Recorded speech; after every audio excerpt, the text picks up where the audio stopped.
एक चीज़ का बड़ा दुख हुआ मुझे, वो ये था कि हमारा बड़ा टॉप बॉलर इस स्क्वाड के अंदर है और वो बॉलर ऐसा है कि उसके होने का मतलब ये है कि हमारी टीम सिक्योर है। फॉर एग्जांपल जसप्रीत बुमराह अगर अपनी टीम में होता है और बाकी तमाम नए प्लेयर्स होते हैं, तमाम 10 के 10 प्लेयर्स नए होते हैं, डेब्यू पर होते हैं, लेकिन एक जसप्रीत बुमराह उसके अंदर होता है, तो आपको लगेगा कि जसप्रीत बुमराह अकेला संभाल लेगा।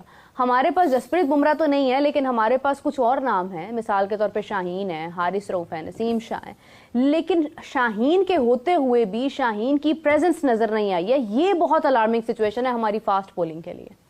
आपने एक जुमला बोला शाहीन के होते हुए, शाहीन की, मैं कहता हूँ हमारी टीम को शाहीन्स कहा जाता है, तो हमारी शाहीन्स दिखाई नहीं दे रहे कहीं पर। अब आप जसप्रीत बुमराह का कंपैरिजन करेंगे हारिस रऊफ के साथ? नहीं, कंपैरिजन मतलब मिसाल दे रहा हूँ, आप समझेंगे कि उस तरह की वो परफॉर्मेंस दे। कंपैरिजन मैं नहीं कर रही हूँ, मैं ये बता रही हूँ कि हर टीम में की प्लेयर होता है, मतलब और हमारे पास की प्लेयर जो है वो तो यही नाम है। आप मिसाल किसी और की बात करें, उससे हल्के बॉलर की मिसाल दे तो फिर मैं समझता हूँ कि 26 रन खा जाना एक ओवर में शाहीन शाह अफरीदी के लिए, ये उनके लिए बहुत अलार्मिंग है। तो मैं तो हैरान हूँ, आपको दुख किस बात का हो रहा है? आपको तो दुख होना नहीं चाहिए, आपको नहीं पता कब की टीम कैसी है, क्यों दुख कर रही है? ये तो टीम खराई भी अभी है, मुझे दुख इस बात का नहीं हो रहा। जिस दिन अनाउंस हुई थी उस दिन आपने शो में क्या कहा था? मुझे दुख इस बात का नहीं हो रहा कि ये टीम हारी है, मैं ऑनेस्टली ये बात कर रही हूँ। जैसे मैंने बात की उसका कॉन्टेक्स्ट आई थिंक आप समझ रहे होंगे ना, कि जब आपका एक वो प्लेयर जो पाकिस्तान खेल रहा हो इतने सालों से, जिसका एक नाम हो, जिसका एक इम्पैक्ट हो टीम के अंदर, जब वो प्लेयर अपना इम्पैक्ट खो दे और उसके होते हुए उसकी प्रेजेंस ही फील ना हो रही हो, आप उसके बावजूद कम से कम देखें, अगर हमने रन्स बनाए जितने भी बनाए, हमने 135 रन्स आई गेस हमने बनाया, 138 रन्स हमने बनाए हैं, तो वो रन्स तो एक तरफ है, आई थिंक यस 135 रन्स वो एक तरफ है, लेकिन आप ये देखें कि बॉलिंग में तो हमें नजर आना चाहिए था ना कि बॉलिंग हमारी बहुत जबरदस्त हुई है। शाहीन ने 5 विकेट हासिल किए हैं, 3 विकेट हासिल किया, तो समझ आता कि मैच किसी रुख को पकड़ रहा है। देखिए 15 ओवर का जब खेल होता है ना, तो 15 ओवर ही खेलने थे, मतलब मैच रिस्ट्रिक्ट कर दिया गया था ना 20 ओवर में से, शायद बारिश की वजह से। तो आप देखिए कि आपकी टीम 15 ओवर भी नहीं खेल पा रही थी। हाँ, नहीं मतलब आप अगर शाहीन नीचे से 22 रन ना करें आके, तो अगर वो जल्दी आउट हो जाए तो आपकी तो पूरी टीम आउट हो जाए। मैं कभी कभी कहता था कि 50 ओवर की टीम नहीं है, 50 ओवर नहीं खेल सकती, आउट हो जाती है। नहीं, ये T10 की टीम भी नहीं रही है। अब मैं वही उधर ही आ रहा था कि ये 20 के बाद 15 ओवर भी नहीं खेले जाएंगे आपसे, कल को 10 ओवर की गेम की वो भी आप पूरी टीम आउट हो जाएंगे। बताऊं, ये सॉरी टू से, ये तो T20 के पावर प्ले की टीम नहीं है। आपको याद है ऑस्ट्रेलिया के अंदर इन्होंने क्या किया था? ये जो भी ऑस्ट्रेलिया सीरीज हमारी हुई थी T20 की, उसके अंदर सिर्फ पावर प्ले का मैच था। तो उसमें उन्होंने क्या किया था, कितने रन बनाए थे और उन्होंने कितने रन बनाए? पावर प्ले खेलना ही नहीं आता। हाँ, ये भी एक आर्ट है, लेकिन ये है कि अनफॉर्चुनेटली फाइनल वहां पर हुआ और उसके बाद पाकिस्तान की टीम वहां पर नहीं थी। आप आई विटनेस थे, आपने वहां पर तमाम हालात देखे। एक बड़ी आवाज़ आ रही थी कि पाकिस्तान से, Pakistan being a host country, हमारे चेयरमैन मोहसिन नकवी साहब वहां पर नहीं थे। फिर दूसरी आवाज़ ये आ रही थी कि वहां पर सुमेर साहब गए, जो कि CEO हैं PCB के, वो जब गए तो उनको भी आने नहीं दिया गया स्टेज के ऊपर कि नहीं चेयरमैन साहब ही आए, अदरवाइज आप लोग ना आए। तो PCB के ऑफिशियल्स को नहीं आने दिया गया। तो इसमें कितनी हकीकत है और कितना झूठ है और कितना फैब्रिकेटेड है ये तमाम वाक़या? देखिए, टू बी वेरी फ्रैंक, मैंने वहाँ सुमेर सैयद साहब को किसी जगह पे देखा नहीं है, फिजिकली नज़र नहीं आया मुझे। वैसे हो सकता है किसी इंक्लूजर में बैठे हों, किसी चेयर पे बैठे हों, वहाँ अपीयरेंस हो उनकी, लेकिन मुझे नहीं दिखाई दी। ओके। इवन आप ये देखें कि वो आपने देखा होगा बड़े भाई छोटे भाई एक टिकटॉकर्स हैं, इवन वो स्टेडियम के अंदर मुझे दिखाई दिए, दोनों भाई खुलेआम फिरते हुए। कुछ और टिकटॉकर मुझे नज़र आए क्लोजिंग सेरेमनी के, मतलब स्टेज पे नहीं थे लेकिन बाहर वो मुझे सेलिब्रेशन के बाद दिखाई दिए अंदर रोप के अंदर। तो मैं हैरान था, मैंने कहा यहाँ कोई पाकिस्तानी नज़र नहीं आ रहा।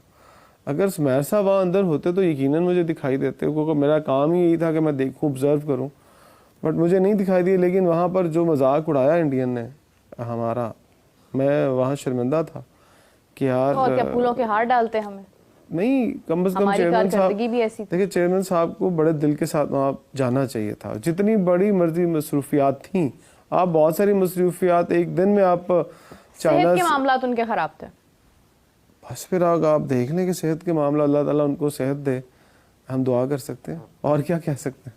देखिए बड़ा अनफॉर्चुनेट हो जाता है जब आपका अपना कंट्री इस तरह से मुसलसल शिकस्त का सामना कर रहा हो, फिर दूसरा बतौर चेयरमैन आप ने एक मुल्क के लिए इतनी लड़ाई की हो कि आपको उस कंट्री को पाकिस्तान में लाना है और फिर वो कंट्री ना आए और फिर उसके बाद वही कंट्री ट्रॉफी भी ले जाए, वो भी वो ट्रॉफी ले जाए जिसके दिफाई चैंपियन आप थे, तो उसके बाद फिर बहुत बड़ा हौसला चाहिए होता है कि आप जाएं वहां पर और वहां पे जाके सामना करें। और मेरे ख्याल से लीडर वही होता है जो हर तरह के हालात में फ्रंट से सामना करता है। लेकिन खैर शायद उनकी तबीयत ठीक नहीं थी, वरना वो वहां पर आप होस्ट है ना, आप होस्ट है तो होस्ट को जाना चाहिए था, बताना चाहिए था कि भाई ये ट्रॉफी मेरे घर आई थी और मैं ही आपको दे रहा हूँ। हाँ, बट देखिए वहां पर मुझे लगा ही नहीं कि ये इवेंट पाकिस्तान का था, 1% भी अगर कोई, इसीलिए तो जयशाह ने होस्ट्स लिखा था ना। तो मुझे अगर कोई बंदा ये साबित कर दे कि वहाँ लग रहा था कि कोई एनवायरनमेंट पाकिस्तान की होस्टिंग वाला था, तो मैं हैरान हूँगा कि वो क्यों कह रहा था। कोई एक ऐसी चीज़ जो हमें लगे कि वहाँ पर पाकिस्तान के, इवन मुझे तो ये भी सरप्राइजिंग था कि समी बर्नी साहब को वहाँ होना चाहिए था, क्योंकि इवेंट होस्ट आप कर रहे हैं ना, तो आपको वहाँ खुद तो होना चाहिए था। हमें पता लगता हाँ मीडिया के अंदर जो है अपीयरेंस है, मीडिया जो बॉक्स है वहाँ पर भी वो नज़र आते, वो भी वहाँ नज़र नहीं आए। तो किसी एक पाकिस्तान का मैच नहीं था ना। देखिए मैच, देखिए मतलब कुछ लोग ऐसे भी हैं ना पीसीबी से जो इस सूरत में जाते हैं कि जब पाकिस्तान का मैच होता है, पाकिस्तान का मैच भी नहीं था, इस वजह से भी बहुत सारे लोग वहाँ पे नहीं। हैं आप होस्ट होने के नाते आपके कुछ बंदे तो वहाँ नजर आने चाहिए, कोई ना कोई तो दिखाई दे वहाँ पर, कोई भी दिखाई नहीं दे रहा वहाँ पर। तो ये बड़ा हैरानगी वाला, फिर जब आप नहीं होंगे ना तो फिर वो मेला तो वही लूटेंगे जो वहाँ पर है। उन्होंने सारा मेला लूटा वहाँ पर और लग ही उनका रहा था। हर जगह इंडियंस, बाहर से लेके अंदर तक, मैनेजमेंट में हर जगह इंडियंस है, सिवाय कुछ कमेंटेटर थे जो कि फॉरेनर थे, अंपायर्स होंगे, मैच रेफरी होंगे, दैट्स इट, इसके अलावा कुछ भी नहीं था। चले खैर, सुनने में तो ये भी आ रहा है कि रोहित शर्मा को अंबानी की तरफ से जो है वो तोहफे भी मिले हैं काफ़ी, और अभी तक उनकी सेलिब्रेशन मनाई जा रही है और डेफिनेटली मनाई जाएगी। कितनी बड़ी ट्रॉफी उन्होंने बैक टू बैक 10 महीनों में 2 ट्रॉफीज अपने कंट्री को। अगर इंडिया को एज ए कंट्री साइड पे कर दूं ना मैं, बता, और बहुत सारे लोग बातें करते, अगर सिर्फ क्रिकेट की टीम के तौर पर देखूं, क्रिकेटिंग नेशन के तौर पर देखूं, अमेजिंग, कमाल के लोग हैं, उनके प्लेयर्स कितने प्रोफेशनल है। आप देखेंगे क्लोजिंग सेरेमनी के ऊपर रोहित शर्मा ने प्लेयर्स के साथ सेल्फी ली, सब कह रहे थे हम ले, उन्होंने कहा चलो मैं ही ले लेता हूँ सबके साथ। फिर उनका प्रेस कॉन्फ्रेंस पे बैठना, उनका कॉन्फिडेंस, उन्होंने सब जर्नलिस्ट को मौका दिया सवाल करने का, पिक्चर ली उन्होंने, बिल्कुल। तो ये मतलब बहुत ऐसा एक्सपीरियंस मैंने अपनी जिंदगी में नहीं देखा कि एक ऐसी टीम जिसके बारे में बहुत पूरी दुनिया बातें करती है। इवन अब तो फॉरेन टीमें भी बातें करना शुरू हो गई कि जी मोनोपोली करते हैं, बट मोनोपोली तभी बनती है ना जब आप वो कुछ करके दिखा रहे हैं, वो दुनिया की क्रिकेट को चला भी रहे हैं, वो फंडिंग भी करते हैं, वो सब कुछ करते हैं, फिर वो अगर चैंपियन बनते हैं तो फिर उसको सेलिब्रेट करने का उनका पूरा हक है। और जैसी सेलिब्रेशन थी ना, फर्स्ट टाइम एवर सीन के मैंने वो सेलिब्रेशन, उस तरह का स्टेज, उस तरह का एम्बियंस, कमाल था।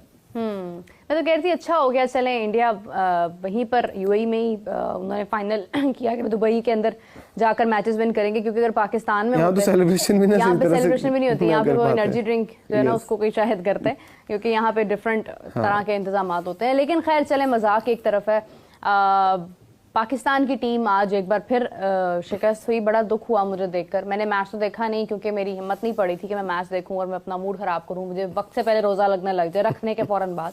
तो फिर मैंने सोचा कि मैं आराम करती हूँ, मैंने तो सुबह प्रोग्राम करना है, तो उठकर रिजल्ट्स देखेंगे और स्कोर कार्ड देखेंगे, हाईलाइट्स देख लेंगे, जरा देख लेंगे क्या हालात जा रही है। लेकिन आज शाहीन शाह अफरीदी का जैसा परफॉर्मेंस हुआ है न्यूजीलैंड के खिलाफ, वैसा देख के जसप्रीत बुमराह से तुलना करना अब शायद पाकिस्तानी मीडिया बंद कर देगी, ये वीडियो देख के भी लग रहा है।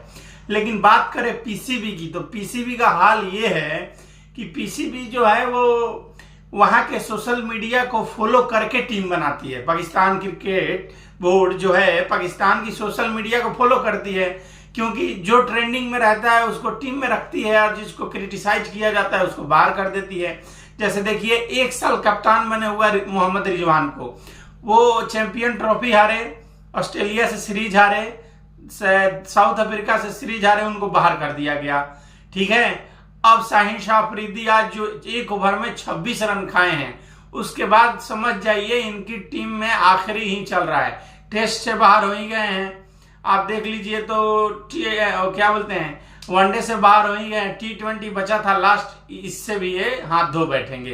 क्योंकि इनकी कंपैरिजन कभी बुमराह से हुआ करती थी कि भाई साहब तुम्हारे पास बुमराह है तो हमारे पास शाहीन शाह अफरीदी है, हारिस रऊफ है, नसीम शाह है। लेकिन ये तीनों का जो हाल हुआ है 2022 के बाद इनकी कुंडली खराब जो हुई, रोहित शर्मा और शुभमन गिल ने जो इनको मारा, उसके बाद इनकी कुंडली ऐसे खराब हुई है कि ये लोग ट्रैक पे वापस नहीं आ पा रहे हैं। मतलब आप जरा सोचिए, कभी इन लोगों का एकदम दुनिया के नंबर 1 बॉलर कहे जाते थे, आज दुनिया के 3rd क्लास बॉलर भी नहीं कहे जाते हैं। क्यों? क्योंकि इनको पाकिस्तानी मीडिया पहले सर पे चढ़ाई, बाद में जब इनका धुनाई शुरू हुआ, जब दुनिया के बैट्समैनों ने इनको समझ लिया, उसके बाद जो इनकी धुनाई चालू हुई, उसके बाद देख के लगता है कि अब शायद इनका वापस आना बिल्कुल नामुमकिन है। जिस तरह से माहौल बन रहा है पाकिस्तान में इन लोगों के खिलाफ, वैसा देख के यही लगता है कि पीसीबी के बिना परफॉर्मेंस किए भी जो टीम में वापस आ रहे हैं ना, और परफॉर्मेंस नहीं करिएगा तो भी टीम में रहिएगा, कर दीजिएगा तो भी टीम में रहिएगा। तो पीसीबी भी बेचारी कंफ्यूज है, किसको रखें किसको ना रखें। पीसीबी के हालात से वैसे ही है, जैसे मतलब क्या बोलते हैं कि शादाब खान बिना परफॉर्मेंस किए टीम से बाहर हुए थे, लेकिन परफॉर्मेंस नहीं किए तो टीम में आ गए। तो बात वही है ना, आज का न्यूजीलैंड के खिलाफ जो न्यूजीलैंड ने जो धुनाई की है, उसके बाद ऐसा लगता है कि पाकिस्तान में कहीं बॉलर ही नहीं है। दोस्तों कमेंट सेक्शन में जरूर बताइए वीडियो कैसा लगा। चैनल पर नया तो चैनल को सब्सक्राइब करिए। जय हिंद जय भारत।